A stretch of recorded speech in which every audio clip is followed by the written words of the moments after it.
उद्यापासून नागपूरमध्ये हिवाळी अधिवेशन 8 ते 14 डिसेंबर एक आठवडा अधिवेशन। हिवाळी अधिवेशनाच्या पूर्वसंध्येला सरकारचं चहापान, मुख्यमंत्री फडणवीसांच्या उपस्थितीमध्ये चहापान, तर चहापानासाठी प्रमुख मंत्री उपस्थित। सत्ताधाऱ्यांच्या चहापानावर विरोधकांचा बहिष्कार, विरोधकांकडून महायुती सरकारवर ताशेरे।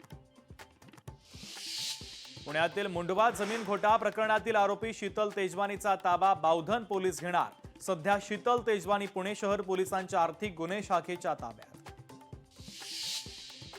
कबुतरांसाठी जैन मुनी पुन्हा आक्रमक, दादर कबुतरखाना परिसरात आमरण उपोषण करणार, घरोघरी जाऊन नागरिकांना संघटित करणार, जैन मुनी निलेश चंद्र यांचा इशारा। गोव्यातील अरपोरा भागातील एका पबला भीषण आग, 25 जणांचा होरपळून मृत्यू, सिलेंडरच्या स्फोटातून आग लागल्याचा प्राथमिक अंदाज।